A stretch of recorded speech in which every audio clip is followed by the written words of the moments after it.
Good morning, everyone, especially to our Professor Dr. Grace T. Flores. Good morning, Doc. Good morning to my classmates also. I am Jocelyn L. Digman, and I will be reporting about the approaches used in subordinate skills analysis. And this is the continuation of instructional analysis report. For the objectives, letter A, observe and analyze the approaches used in subordinate skills analysis.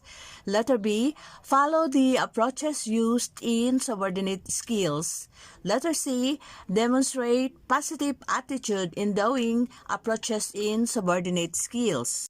For my topic, it's about approaches used in subordinate skills analysis.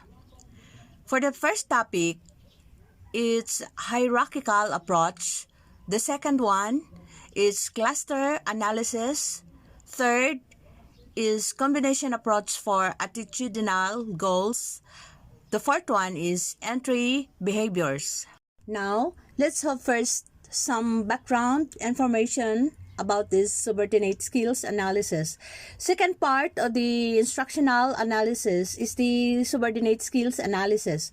This involves identifying the subordinate skills and entry behaviors needed to perform the instructional goal. Doing this allows us to decide which skills we're going to teach. Subordinate skills are the supporting information that learners need to be able to perform the goals that needs to achieve. For example, I need to create document in Word. Of course, I need to open the program in order to encode, copy, paste, save the documents. But before that, I need to operate the keyboard and the mouse. Having that skills in operating the keyboard and mouse is one example of subordinate skills. We could then do all the necessary things to do in making document in Word.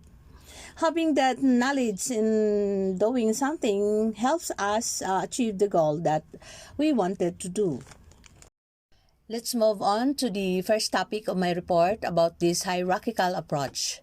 It is used to analyze the individual steps in the analysis of goals involving intellectual or psychomotor skills.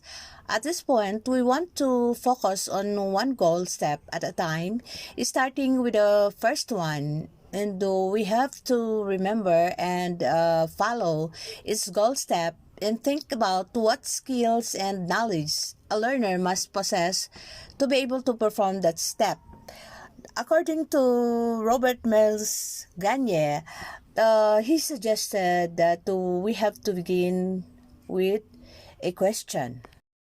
The question goes like this: what must the student already know so that with a minimum amount of instruction, this task can be learned? The answer will likely be one or more subordinate skills. I am having my examples here. These examples are intended for grade 1 learners. This example answers the question that Robert Mills Gagne emphasized what must the student already know so that with a minimum amount of instruction, this task can be done. So what I did, I wanted them to write at least 3 CVC words. And in order for them to write it accurately, I am giving them supporting informations like subordinate skills, so they could do it through showing 3 pictures of objects like a picture of a cat, a hat, and picture of a mat. If still they find it difficult to do the task, I am having another subordinate skills through letting them fill in the missing initial and final letters of the words. Now, if they could not do it again, I will let them tell the initial and final sounds of the letters to complete. But by doing this, I am already forming the hierarchy approach through connecting the subordinate skills.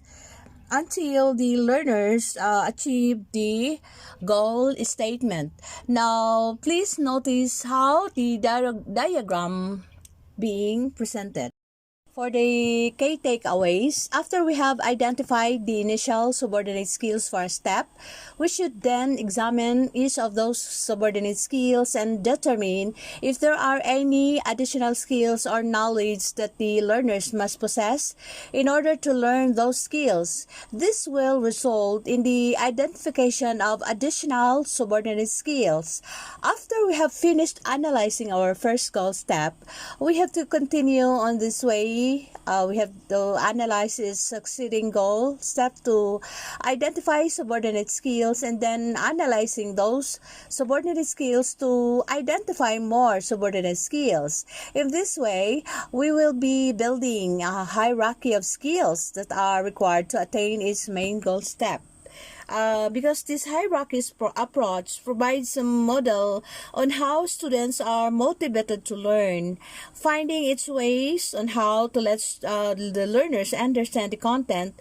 Students cannot reach the next level of hierarchy. So the lowest thinking skills will end up at the bottom. So we need to unlock the difficulties through adding several subordinate skills to meet our goals. For additional key takeaways, if our intellectual or psychomotor goal has subordinate skills that involve verbal information, we can still include it in our hierarchical flowchart, even though that verbal information is not part of the intellectual hierarchy. It is suggested that these skills be connected to the main hierarchical analysis using a connector like this, the V connector, as shown in this slide. Okay, to help Elise answer that question, let's look at the hierarchical approach to classroom management. Elise wants to help Ju learn how to behave in her class. She recognizes that most of what Ju does isn't really a bad behavior, just talking and other off-task behavior. Should she really punish that behavior? Well, let us have to discover it again. For more hierarchical approach examples, let's try this situational problem in classroom management. Ju isn't a bad kid, but he continually talks in class and distracts other students. He's off task a lot of the time and doesn't get his work done. Ju's teacher, Elise, wants to know what to do to help get Ju to focus and behave. For the hierarchical approach, it focuses on creating a positive learning environment for students. Often this involves reducing or eliminating distractions.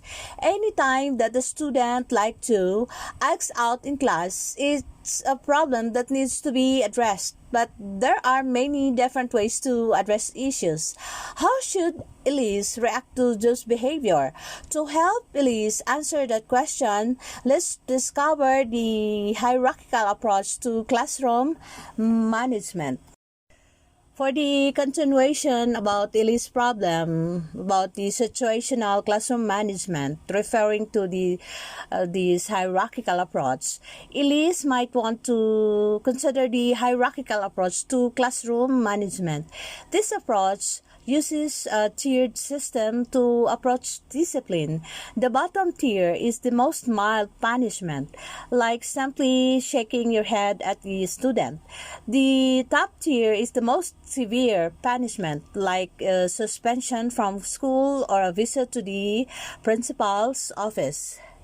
Many has experienced this kind of situation.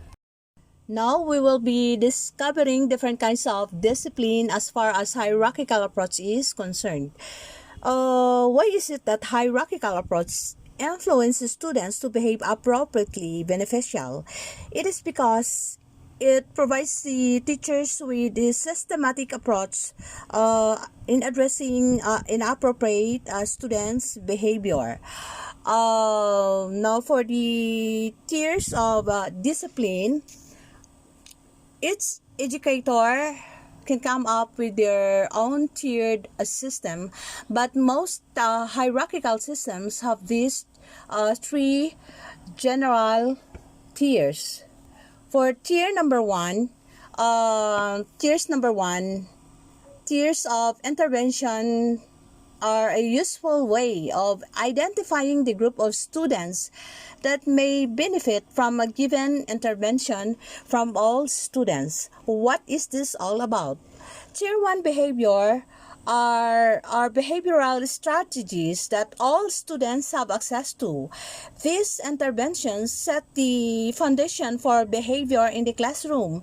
Without them, teachers will not be prepared to incentivize positive behavior or respond to negative behavior. For tier number 2, it refers to students at risk or showing signs of behavior difficulty. What is this all about again?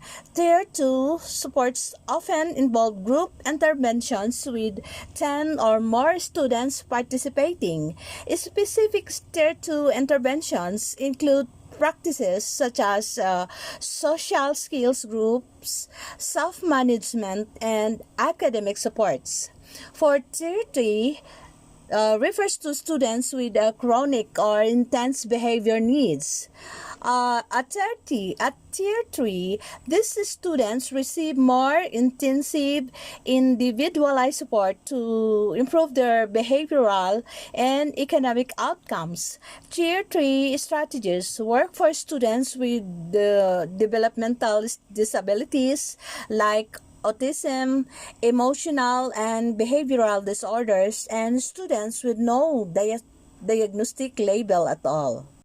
For my second topic about cluster analysis, if our goal falls in the domain of verbal information, there will probably not be any specific sequence inherent in the information.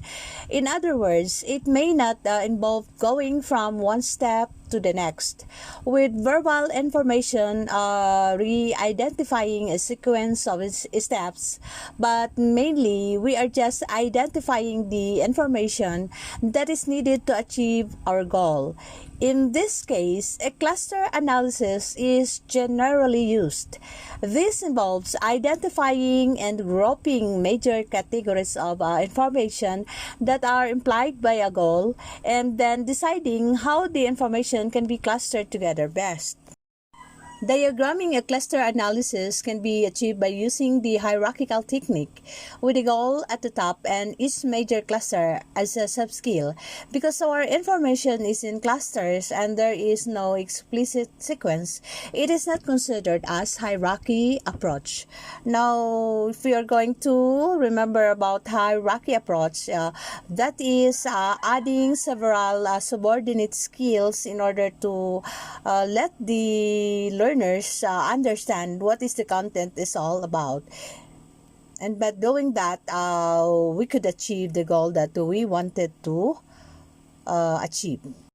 For my third topic, it's all about combination approach for attitudinal goals. Attitudinal goals are those that ask a learner to choose to do something under certain circumstances. The intent of attitudinal training is to influence or persuade a person to make a decision in a desired direction. And attitudinal goals also require a slightly different approach. The process generally involves asking following two questions. Now let us discover what are those questions. Here are the questions. Number 1, what must learners do when exhibiting this attitude? Why should they exhibit this attitude? Now, things to do is identify the behavior that we will look for to determine if the attitude is being demonstrated. Number 2, explain to learners why they should make the choice to exhibit that attitude. The answer to this usually involves verbal information. For more discussions about this topic, let us discover this to the next slide. On an instructional analysis flowchart, attitudinal goals are represented by attaching the attitudinal box to the intellectual or psychomotor skill that learners will choose to demonstrate. This is done using an A connector. From there, we then list the necessary steps and skills necessary to achieve the desired skill. For the supporting verbal information, the why questions, we can either provide a separate cluster analysis or integrate it into the hierarchical analysis by attaching each verbal skill in a box beside the psychomotor or intellectual skill that it supports. This is done using the triangular V connectors as described earlier. Now, at the top of page 70, the carry and carry gives an example of what a diagram of an attitudinal goal might look like. Now for the last topic of my report, it's about entry behaviors. Once we have the subordinate skills identified, it's time to determine which of those skills we will treat as entry behaviors. Entry behaviors are the skills and knowledge that the learners must know or be able to do before they begin to the instruction. If we followed through with our subordinate skills analysis, the bottom of our hierarchy should contain very basic skills. If all of our goal steps are analyzed in this manner, then we will have a complete list of all the skills required for a learner to reach our instructional goal.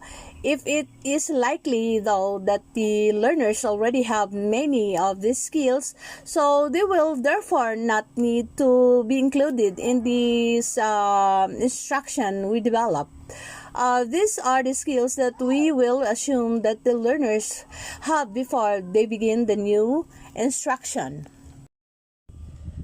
Shown is a diagram with Dick and Carey model.